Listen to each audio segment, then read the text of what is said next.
Welcome to the Guest House. I'm Sean Perel. I'm an integrative therapist, a yoga and meditation teacher, a lifelong student of the thesis of our belonging, and I'm also a parent and a fellow human being grappling with many of the same questions that you may be grappling with too.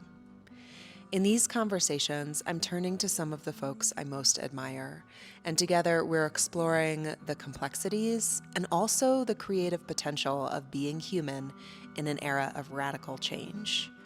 Thank you so much for being with us.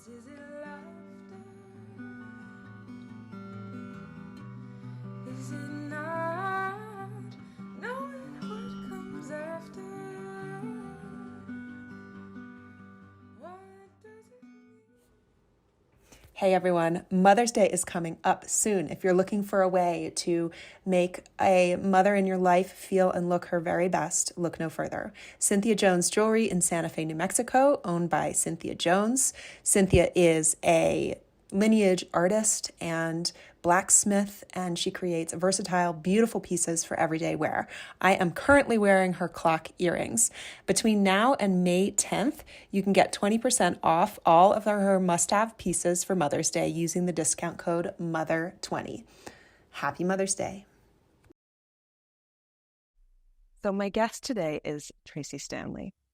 Tracee is the author of 2 best-selling books, Radiant Rest, Yoga Nidra for Deep Relaxation and Awakened Clarity, and The Luminous Self, Sacred Yogic Practices and Rituals to Remember Who You Are, by Shambhala Publications.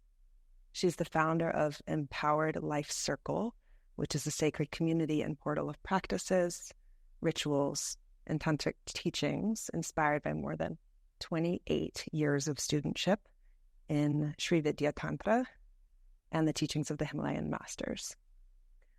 As a post-lineage teacher, Tracee's devoted to sharing the wisdom of Yoga Nidra, rest, meditation, self-inquiry, spiritual ecology, and ancestor reverence. She's gifted in illuminating the magic and power found in liminal space and weaving devotion and practice into daily life. So I would like to just say personally, my little personal disclaimer on this conversation is that I wanted to interview you, Tracee, for 2 reasons. First is because of the magnetism of your presence that transmits through your work, your words, the way that your work sort of entered into the stream of my life at like just the right moment to kind of like provide some little, movement in the current that I was needing. And also because I really believe that the essence of yoga that you guide people toward is in need of a sort of excavation in our culture. It's just a very powerful, essential remembrance of the heart of yogic practice. And I love how you work with really real dharmic wisdom contextualized in the through lineage over time. And then also this very what feels like a very contemporary sense of reclamation of these teachings through the real circumstances of what it's like to be human today, living in these bodies, in these communities, in these lives that we find ourselves in. And here we are in like the post-pandemic moment of like, okay, and now, and how do these teachings keep meeting us in every emergent moment of our lives? So thank you for being with me today. Thank you for inviting me, and I am very touched just with that introduction, and to know that the practices and the offerings that I make in both of these books are being received in the way that I really intended them to be received. I think I was kind of reflecting on, okay, what's our entry point here? Mm-hmm. And I think that an entry point that feels like it also kind of follows all the way through the arc of the book is the first scene that you introduce us to in the book. And it introduces this poetic, metaphorical thread of a relationship with an egg. And you really, as an adult, reaching back to really recognize what it was a symbol of for you as a child through a traumatic experience as a child, and then also reaching in and up and through and forward into really the cosmic context of Hiranyagarbha, which is this beautiful teaching of our cosmic source, our golden wholeness. So I wonder if we could just begin there, and anything that you want to share about how that metaphor emerged as really the central thread of the book. Yeah.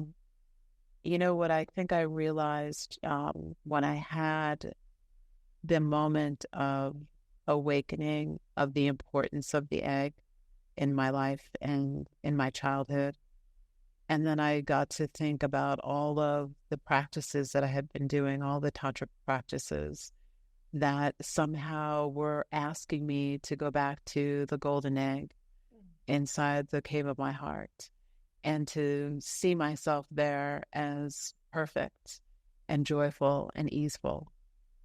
And all of the practices that I had done to feel myself cocooned in a golden egg, right? And then learning about Hiranyagarbha as the original teacher of yoga. It just seemed as though this egg was always there. The egg was there in this, I'm going to call it an initiation that really happened on that bus in the story that I tell. And it's really interesting because a dear friend of mine, when she read that scene in the opening scene, she said, there's practices that happen in other countries around being initiated with an egg cracking over your head.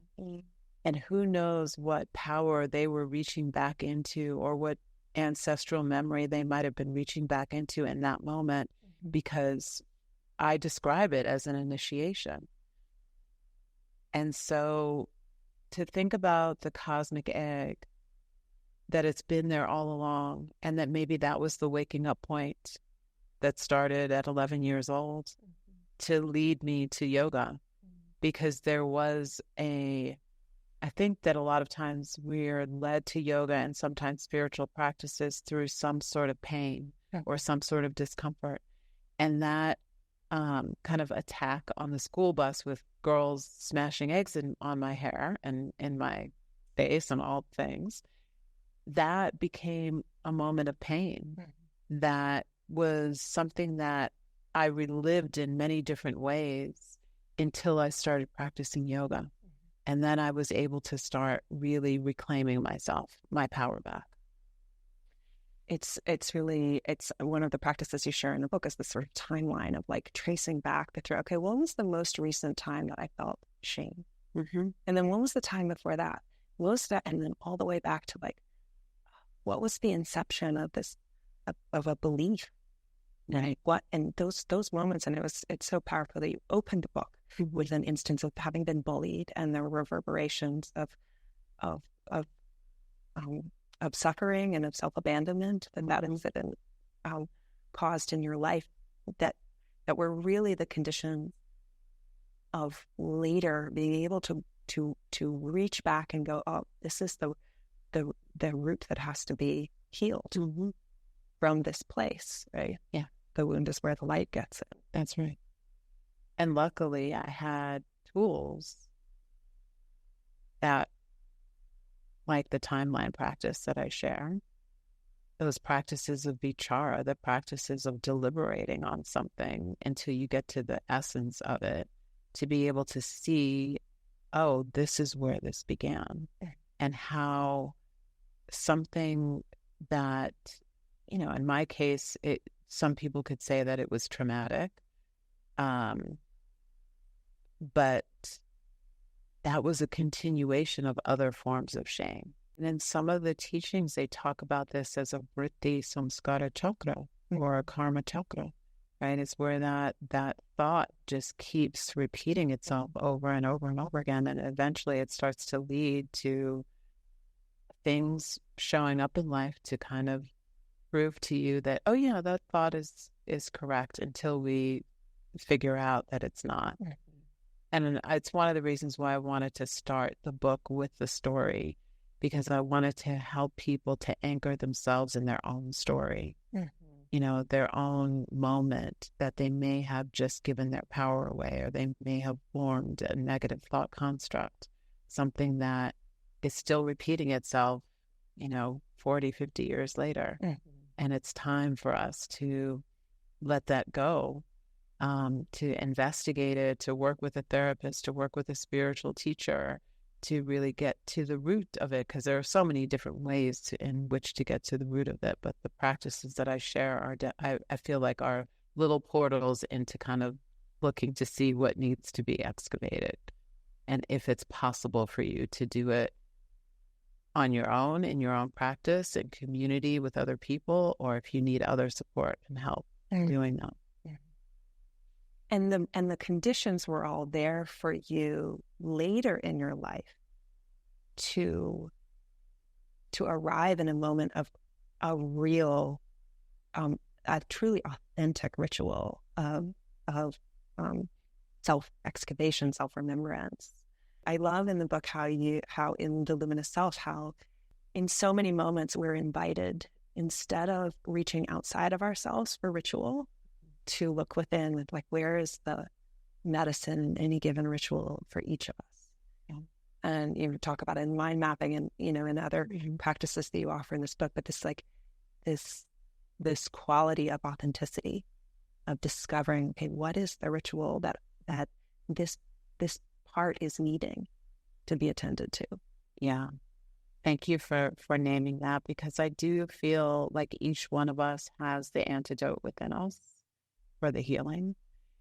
And in this world of whatever we want to call it, wellness, spirituality, I feel like we're constantly, we're constantly being told that we need to outsource our knowing. Mm-hmm. And I think that can lead to more suffering. Mm-hmm. To me, a teacher is one who shows you where the knowing is inside of you and gives you the tools to be able to find that knowing inside of you. Right. And that's why in these teachings and in the practices that I share, I feel like I always want to come back to understanding that the ritual is in us. The healing ritual is in us. And when we think about the indigenous cultures over time and our ancestors who had rituals, those rituals came from somewhere because they were part of a knowing and understanding of how to heal. Most of us, and I can just speak for myself, have lost those ancestral rituals. And we're in a time where we have to create the rituals that heal. Like new rituals have to be created. And the only way we can create those rituals is from excavating our own pain, creating a ritual and knowing what heals us and being able to offer that to someone else. And really, it's more like permission, right? To be able to find what is it in me that is waiting to just be born, waiting to be healed. There's recently I was speaking with my friend Josh Schrei, who is the host of the podcast The Emerald, and he has been he and I have been teaching together and flowing together in life for many years, and we were remembering together an early study of ours from the Vedas of the word Ritta. And the Ritta is the root word that means order. It means the cosmic order. And etymologically, it's connected to the English word order and also ritual and also rhythm, the rite, right? And also art and also harmony. Is this beautiful flowering. And so when you were speaking about permission, like giving ourselves really permission to trust the healing matrix that is available, the kind of the sense of if I can just learn to rest in this order that is a birthright, a divine birthright, right, then I can, tap into our creative source and flow and healing. Yeah, to me, it's about deeply listening. And in order to deeply listen, we need the silence, we need the pause, we need to be able to remove ourselves a little bit from the daily flow of life. And that there's a lot of guilt and a lot of shame that comes with that request. It's like, well, who am I to move away from life for a moment? Yeah. And I think that we just have to be able to reclaim our time in a way that allows us to have many moments during the day where we can deeply listen. It doesn't mean you have to go on a spiritual quest at the top of a mountain and leave your family behind. That kind of silence, that kind of deep listening is available in our daily lives. It's something I appreciate so much, that you really center the householder life in these teachings, the understanding, like sometimes we're thinking about micro rituals. Yeah. Sometimes we're thinking about things that we're doing like internally in the midst of the flow, of our daily lives, our householder lives. Yeah, thank you for also talking about that, because I've received so many emails just from people reading that chapter in Radiant Rest about the householder flow, where people have created their own rituals. This is a perfect example where they send me a note and they say, oh, what I've done is I chant the Mahamrityunjaya while I'm cooking the family meal. Yes. And then, and then I'll do, someone else will say, oh, I've created this ritual bath that I do once a week. And these are the ingredients that I use in my ritual bath and why. And, oh, I go out into the moon and I sing, part of the Ratri Suktam that I've learned to the moon every night. Yeah. And people have started to create their own rituals in their own home. That when I think about that, it really makes me emotional, because I think about not only are you creating the ritual of healing for yourself, but you are creating a legacy of healing for your children that are watching you weave ritual and devotion and beauty and sacredness just in the everyday, which to me is the spiritual life. Oh, a really sweet memory just came back to me of when I was pregnant with my second child. Chanting to my belly, Purnamada, Purnamidam, and my then 2-year-old started coming over and like chanting in her own little language to the, it's just like, and recognizing these little people that they pay attention to the frequencies that we are tapping into for ourselves. And one of the primary sort of messages that feels so contemporary in a way is, we don't need to be engaging in ritual that feels really elaborate or foreign to us. Yeah. And in fact, sometimes we really risk like very appropriative behavior when we're reaching too far out, and it feels like the quality of integration isn't really there. Can feel more awkward. I think it's a call for us.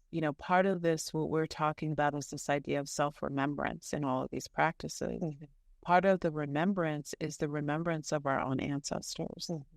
And what are the rituals and ways that they had that are still available to us, even if we don't feel like we have a book or someone to show us the way, right?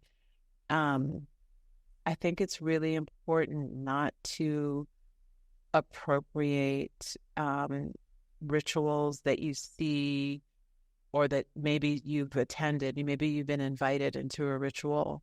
I think we really need to make these things our own, in our own way. They have to come from us. And it's not to say there's anything wrong with, because goodness knows I've been involved in many pujas, different, fire ceremonies that I've been invited into. But then it also makes me wonder, what were my own ancestors doing around the fire? What songs were they singing around the fire? Well, this is so powerful, because all of us, like there's no one for whom the inquiry that you just shared isn't relevant. Because all of our ancestors were devotional. Yeah. We wouldn't be here if they weren't. Okay, I want to back up for a minute. Before you wrote a book about the luminosity of the true self, which we can talk a little bit more about, like true self, like this is the ineffable that you define the true self. But before that, you wrote a book about the reclamation of rest. And in it, I'm going to just read a quick quote here. You say, when we consistently make choices that deny the importance of our inner lives in exchange for the things that we are continually changing and not a real source of truth, we keep looking outward for validation and meaning. It's called distraction. And by succumbing to it, we are giving our power away. All of the energy we possess is being dispersed and wasted in chasing things that can never bring us lasting happiness. So I think this is a really poignant reflection because it points to something subtle. It points to all of the little moments in our life where we make choices that sort of, buffer us from our own, from feeling, from returning to a deep sense of listening inwardly. Why was the foundation of the exploration of the luminous self a real inquiry into our relationship with rest? It's such a great question because the luminous self was the first book that I went out with my book proposal. Oh, wow. And I had lots of great feedback. And then I got a request. I had written out, here's the list of the publishers that I would love to, be with. And a couple of days later, I got an email from Shambhala. And Shambhala was asking, would I be interested in writing a book on Yoga Nidra? And my immediate kind of feeling response was, no, I don't want to write a book about Yoga Nidra because there's this person that's writing a book, and there's this book, and there's this book, and there's this book. And and I already have a book that I'm trying to get out into the world. And I decided to pause, and because I was feeling, my ego kind of coming into the picture. And I just decided to pause, and I was going that weekend to actually teach at Wanderlust in Canada. And that weekend was a weekend on Yoga Nidra. And after the weekend, immersion, I think I was teaching an immersion, was over, there were about 4 or 5 people who came up to me and said, I've never heard anyone talk about Yoga Nidra in the way that you're speaking about it, as a cultivation of a relationship with the technique, the state of consciousness, the goddess. Do you have a book? I need to listen to this because this is, I look at synchronicities, and this was definitely here's 5 synchronicities. And at Wanderlust, I was a roommate with Pixie Lighthorse, who is an absolutely amazing writer. And I was telling her kind of what I was thinking, and she said, sit with it a little bit longer and see what comes through. And by the time I got back home, I was like, okay, I'm going to write this book proposal on a book around Yoga Nidra, but I want to tell it from this point of view, not that I know what Yoga Nidra is, because Yoga Nidra is so ephemeral and so subtle. And it's something different to each of us, and we have to cultivate our own relationship with the practice. And so I wanted to write it in a way that helped people to cultivate their own relationship. And what I learned, because then the book came out and the pandemic was happening, it was like, this is the reason why this book needed to come now. Is because we're realizing in this moment of pause and this moment of lockdown where we think, I'm just going to rest, that we don't feel worthy of rest, that we don't know how to rest, right? And that we're so exhausted when we do rest, that when we finally take a break and we do rest, that there's this layer of exhaustion that is not just tiredness, that there's components to the tiredness that you actually get to see when you start to really rest. Like, oh, I'm tired of living this way, or I'm tired of this job or this frequency that I've been pulling into my life that keeps repeating itself over and over as different lessons. Those are the things that you get to see when you really rest. So for me, what I really feel like is that this book was supposed to come after Radiant Rest, because all of what we learned by resting, if you were resting during that time, is something that now can be brought forward, because we get to taste the true self when we rest deeply. We get to see or sense that there's something in us that is eternal, and that there's a part of us that is always at rest, even when we might feel completely exhausted. And if we just can pause for a moment and we learn how to be able to tap into that place that's always rested, that's eternal, that feels nurtured and held, it really can change our life. You're bringing me right to the Yoga Sutras, right? Yeah. You say, like, that which is beyond sorrow. What is, and you write about Yoga Sutra in the first Pada 136. Yeah. You share just like how you hold this sutra and how you share it with others. You know, this is the sutra that is the reason why I'm teaching. I mean, it almost makes me want to start crying. This is a sutra that, of all the things that I share, that is the underlying quality that I want to bubble up to the surface for people. You know, I was practicing power yoga, getting ready to go to a yoga retreat, and went into the Bodhi Tree bookstore in LA and said, oh, I'll just like get a book on yoga. And I saw the Yoga Sutras, had no idea what it was, picked it up. What year is this? This is in 2000. Yeah. And I was going to this yoga retreat, and I was in a career that was very busy. So I wasn't interested in doing, and I'm just realizing this now, that I was actually rejecting the doing in 2000, but I wasn't interested in the doing that happens a lot of times on retreats, where they're like, oh, we're going to go to the volcano at 6 a.m. and we're going to hike 12 miles in Maui through the, and it's like, why would I want to do that? Like, I'm working 16 hours a day. I'm going to like stay back at the, retreat center. I'm going to rest. And so I had all this time to read this beautiful book, and it was a translation from Mukunda Styles, I believe. And the first thing that I noticed upon opening and starting to read the Yoga Sutras was that there was this vibration that now I would describe as a transmission, that I didn't know what was happening. I was like, there's something happening with these words. Like, half of these words, I don't know what they mean. I don't really understand the concepts, but I can feel that there's something in my energetic system that feels like it's being touched by these words. And then I got to Sutra 136, and the translation in that particular book was essentially that there's a place inside of us that's located in the heart that is beyond all sorrow, beyond all conditioning. And that just stopped me in my tracks. Like, wait a second, there's a part of me that is beyond all sorrow.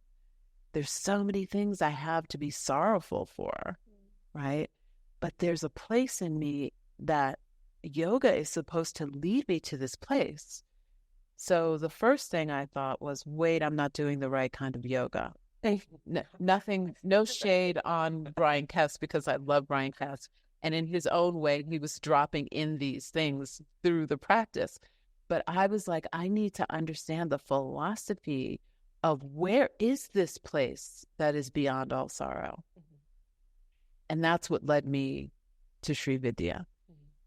And that has, from that moment on, that has always been the guiding force for everything that I share, is I want you to taste that part of you that is beyond all sorrow, and to know that it's there.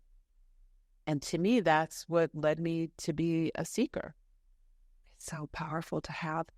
I mean, I think about this as a working in the healing arts as a therapist, right? That just to have someone hold the mirror up that you just held up to say, I want you to sense, to feel, to know, to remember the wholeness that is here. So in community, have to hold these mirrors for each other. Absolutely. And that's why Sangha is so important, right? It's like the teachings that I received talked about, what are the things that you must have for a spiritual life?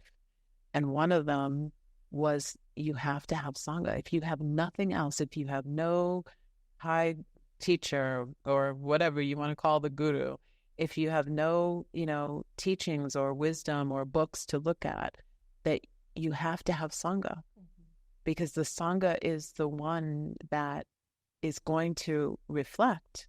And so many times I've been holding space, I've been in space, I've had space held for me, and I've had someone reflect something that I couldn't see, right?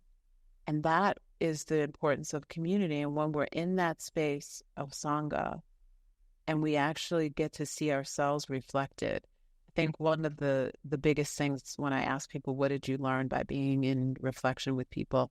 They always say, wow, we are so much more alike than we are different. Imagine if everyone in the world understood that, how connected we are, and held for each other the benefit of the doubt. Are we choosing to see how much we share in the dignified essence of our humanity? And if we're not, then we're in trouble, and we are in trouble, Well, we're very much in trouble. And I think that when you start to really feel into that dignified spark, as you talk about, that you also recognize eventually that dignified spark is still in nature, right? And then you realize how we are also nature. And to me, that is the original separation, is this idea that we think that we're separate from nature, gives rise to the fact that we can have things like war happening and people feeling like, oh, it's no big deal. So I really feel like all of these things lead us back to our origin. And I think that is a path for all of us to find and to devote ourselves to seeking. And I think it's a lifelong practice, maybe many, many lifetimes. Who knows how many lifetimes? The who am I question happened because I was sitting with a teacher receiving an initiation. And the teacher said something to the effect of, I don't think you've ever tasted your true nature. I had like this adverse reaction, like, well, who do you think you are? How do you know? What do you? And then it kind of went through this whole thing of like, well, who am I? How will I know when I find my true nature? What is my true nature? What does it mean to taste it? And it just landed me in who am I? And I had never asked that question before. And I think that we are very unprepared in this society and in this culture to answer that question, because there are so many labels and so many accolades and certifications and degrees and, all the things that we are told by culture make us someone important, right? So the very last thing most of us want to do is to strip away all of those things to get to the who am I.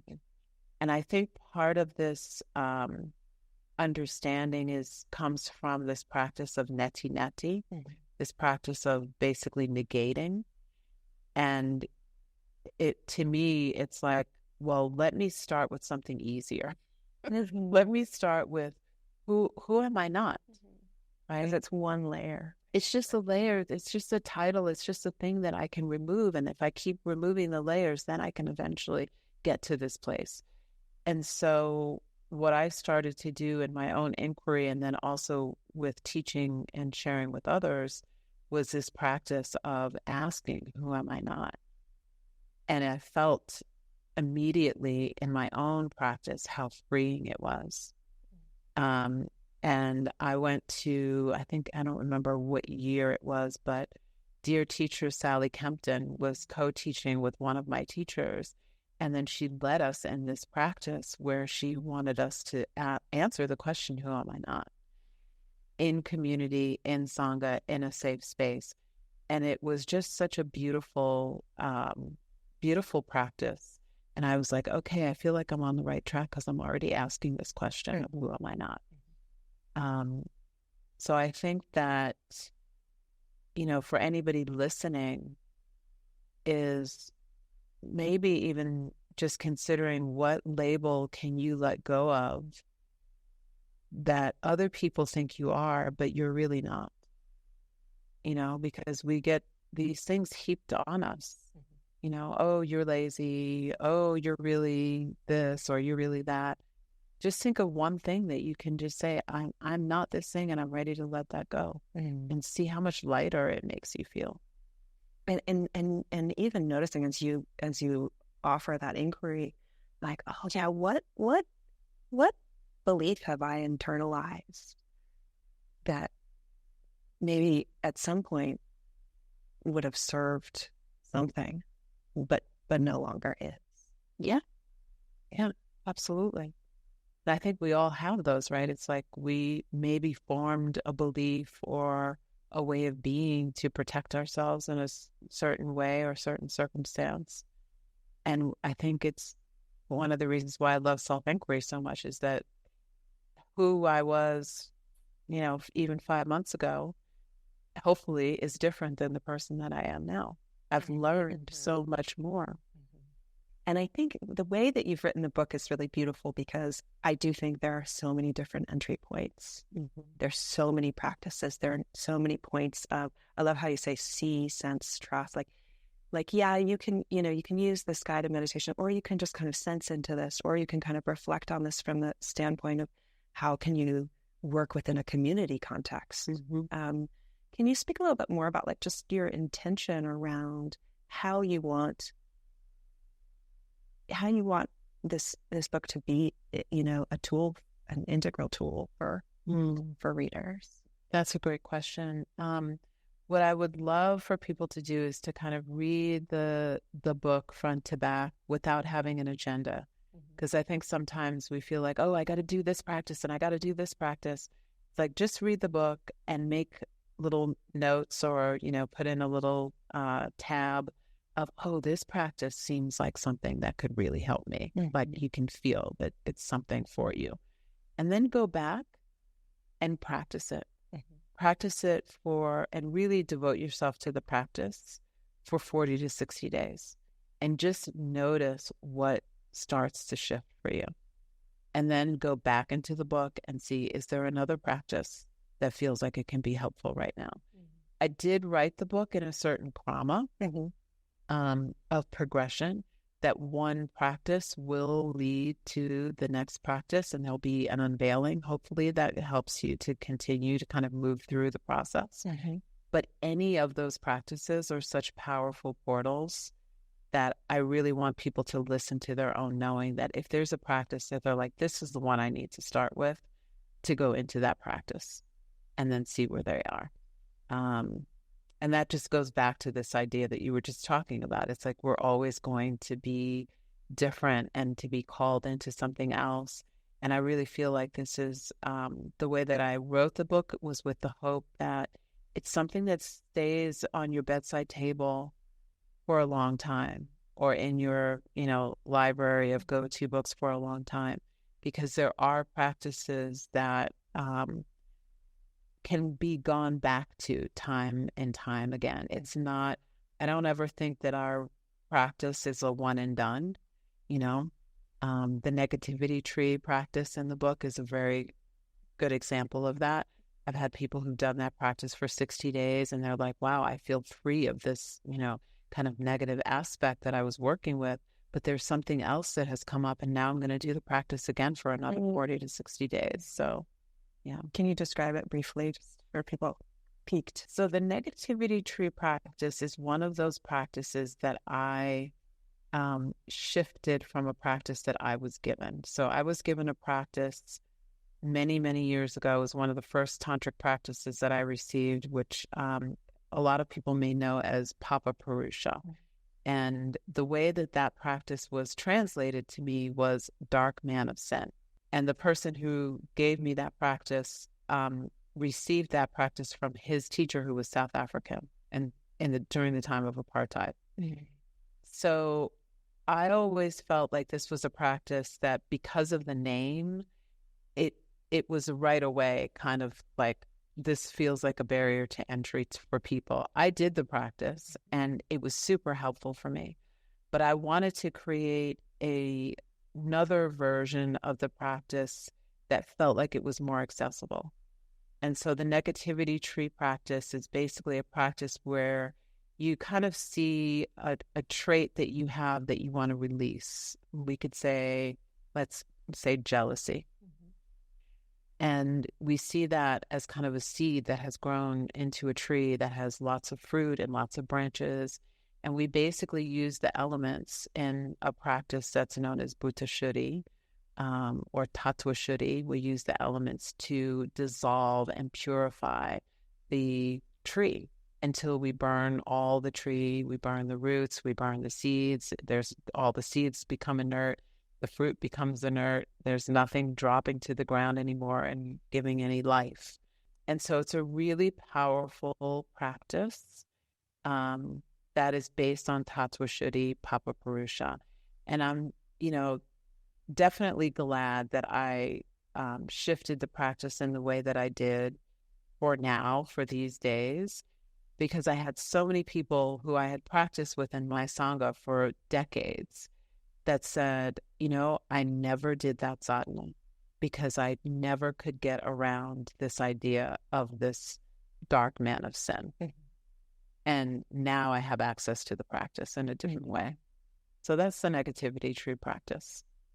Thank you for the beautiful reframe. Something that's like, as a practitioner, often goes unspoken about, but how the maturation of practice really comes with this capacity for discretion and for holding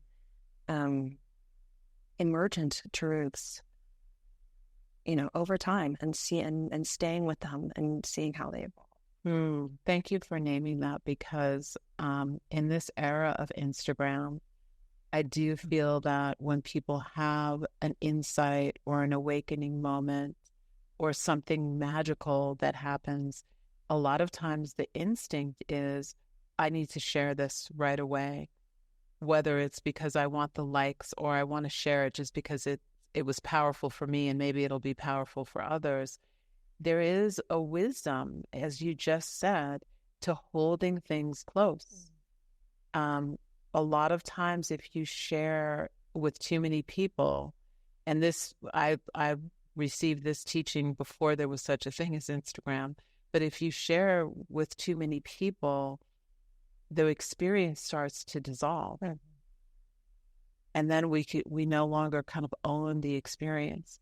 So it is really important to hold the experience. And, as an example, the ritual that I do in the Luminous Self, I've had people say, oh, wow, you shared that, moment. And it's like, yes, I shared it because it happened over 10 years ago. Mm-hmm. And I held that very close. There was only one person. My husband didn't even know about this. So there was one person who knew, because I told them, oh, my husband's going out of town. I'm going to do this ritual while he's gone. If he wasn't going out of town, I probably would have gone to a hotel or something and done it. But it was an instant knowing that this moment of me having eggs cracked on my head as a child and being jumped on the bus and being, covered with eggs and having to walk through the school hallways to get to my homeroom class, that needed to be reclaimed in the moment. And what came through was, you have to crack this egg over your own head and reclaim all of that. And other than knowing that I needed the space, that I was going to crack the egg over my own head, I had no idea what the ritual was going to be. It wasn't until it was like finally time that I was like, oh, there's a drum that needs to be here. And I won't go into all the other details because that is also part of keeping it close. But it wasn't something that I shared. I didn't go and post it on Facebook. I didn't, it took 10 years for me to write about it and share it. And in the sharing of it, it was because it had fully lived within me and grown within me. And now it was ready to be shared with other people. It brings me back once again to just the power of reclamation of the shift there was that you brought your agency into that moment. Yes. And what I will also share with you, because I found it, I kind of chuckled at this, is that it was almost an immediate shift. It was an immediate energetic shift to the point where my longtime teacher that I had back then, who I no longer have any longer, said to me, what was it that you did that shifted? I feel a shift. What practice was it? He thought it was a practice that I've given you. It was a practice that he had given me. And I was like, oh, this is so interesting. I think our time is complete, And so it was, and this is why it's so important for us to listen. Because how many of us, and maybe someone listening knows this, that they had a moment of knowing this is the thing I need to do in order to heal this or in order to move on from this. And then we just think, oh no, I don't know enough. That's stupid. I shouldn't do that. We don't give ourselves the time or the credit that we actually have a knowing. Thank you so much for sharing. There's one more piece of the book that I know that if we walk away from this conversation, I'll be regretting that I didn't bring in. The healing in relationship to nature and our elemental well-being. You quoted the psychologist Mariel Bouquet, right, who says that for Black people, water represents one of the largest collective traumas we have experienced in the Western Hemisphere. And that's because of all of the enslaved people who were thrown overboard. The way that you write about coming back into the homecoming of allowing ourselves to quietly nurture a relationship with nature it's really poignant and powerful. How has this kind of inquiry and really like practice of self-care with respect to these like trauma reverberations really come into your practice and into your relationship with healing in nature? What I would say is I've always been, water is my happy place. And I talk about in the book how I faced a moment deep in the ocean, wanting to jump in the water, but feeling afraid and being like, whoa, what is this fear from? It's like I grew up having a boat on, living on Long Island. Why am I afraid of jumping in the water? But it was literally a moment where we were in the middle of the ocean. And so that's why Mariel Bouquet quote is so powerful, because this idea that one of my ancestors was probably most likely thrown over or during the Middle Passage, and that this is an ancestral memory I have in my DNA that froze me.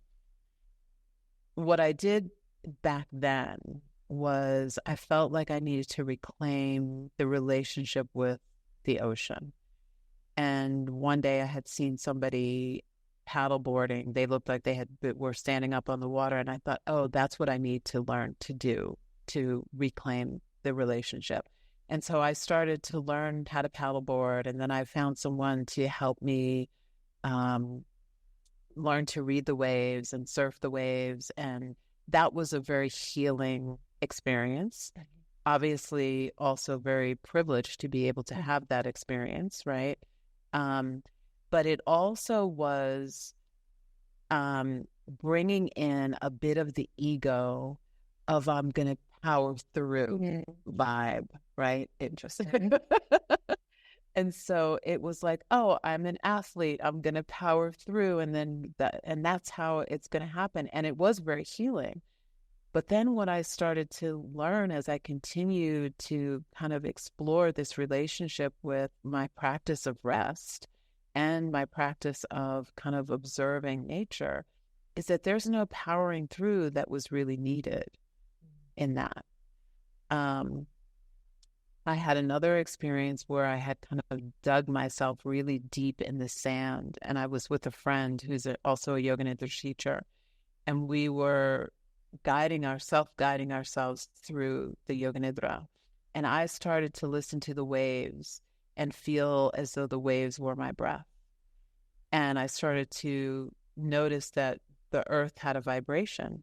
And before I knew it, I was the waves and I was the vibration of the earth. And that was the moment where I had this realization that I am nature. I'm not separate. This is me.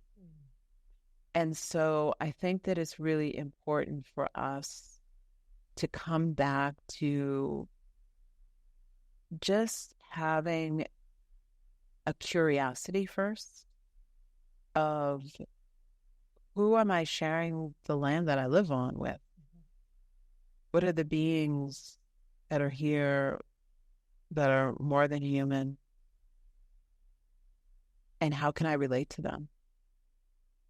And that's not something that we really teach. You know, maybe if you went to a Waldorf school, that might be. But as an adult in my 50s, that was not I was taught to be afraid of nature. I was taught to, not be afraid of the water, but I was definitely taught, oh, you don't go into the woods.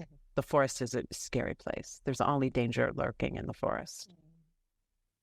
So I think the reclamation of who we really are is so intrinsically tied to our relationship with nature and this reclaiming of the connectedness between us as human and nature, and not going into nature to extract because, oh, I feel good when I'm on a walk or I'm on a hike, but how can we be in reciprocity with nature? Much in the same way that we should be in reciprocity with our own family. If we can think of nature as an extension of our family, then I do think that things, a lot of things in the world will shift for the better. And I'm also continuing to learn what does that really mean? It reminds me of something you spoke about with how the teacher and writer Octavia Rahim, when she, in order to give herself permission to rest, she invites her ancestors to rest. Absolutely. To I'm not going to go off and figure out my own, there's a quality of like bringing ourselves into the circle of belonging. Yes. With our human ancestors and with the family of all things. Yeah. I do feel like that's the original feeling of I don't belong. It's the separation from nature. For somebody who's listening and something stirring for them, what is the next step that you can offer for them? I would point to the radiant rest grounding practice, the deep relaxation, as a way to just experience whatever it is that you experience, and to maybe devote yourself to saying, okay, I'm going to do this practice every day for 7 days, for the next 7 days, and I'll spend just 1 or 2 minutes free writing whatever the experience was. And let that be the portal that guides you to what's next, right? To really let yourself sit with what is the knowing that's arising in my own practice right now, just after 7 days. It might be, oh, I want to have a deeper experience of Yoga Nidra. I want to do, I don't know, find 5 or 6 different Yoga Nidras on YouTube that I like the person's voice, and I want to just start practicing this every day. It might be something completely different. Beautiful. Thank you for inviting me to be here with you in person. Thank you so much. What a gift. I'm honored to have you here. Yes. Would you be willing to read? I mean, I want you to know this morning when I was teaching my class, I read everybody this in Shavasana. This particular poem, it's in part 2 of the book, Portals and Practices. You can sit with some of the inquiry that we start with. So I'll just read it. Am I asleep or am I awake? Let me lean into the practices that fortify my discernment. Remind me to turn my face toward the light of divine intelligence. The door to the prison cell is open. Attune me to the vibration of truth and amplify my core frequency so I can taste my true nature. I trust that I can hold both fierce compassion and the power to wield the sword to cut through any demon. I lay down fear as I walk through the sacred portal toward freedom. I honor the transition. I reclaim my magic within the void. I only need to remember. Now let me ask again. Am I asleep or am I awake?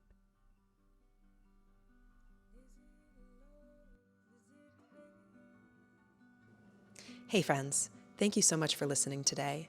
If you find value in these conversations, here's how you can support. Become a subscriber at seanparel.substack.com, and please rate, review, and share your favorite episode with a friend. I leave you with an original song written by Serena Joy Bixby for all of us still learning what it means to be human. Is it love? Is it hate?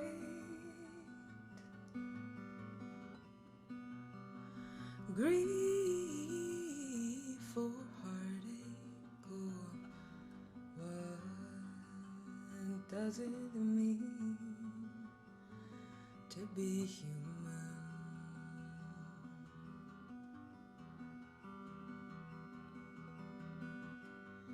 Is it tears? Is it laughter? Is it not knowing what comes after? What does it mean to be human?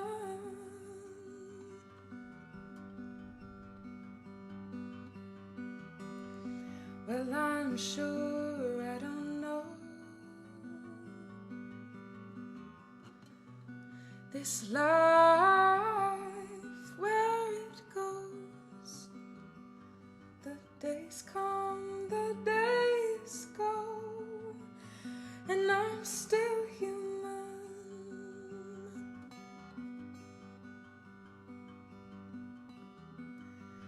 Oh, one thing I know for sure is I'm looking for more. Gonna go out, learn what it means to be human.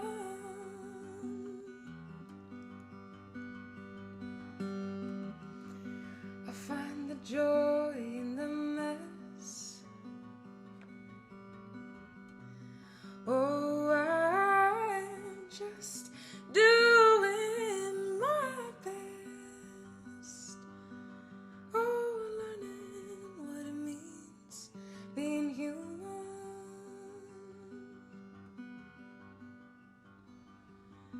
Oh, learning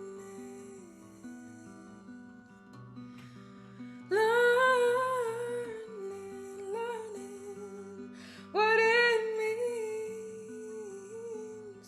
being human.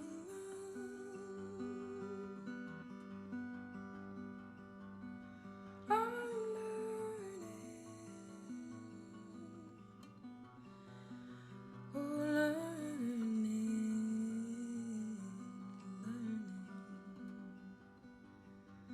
what it means.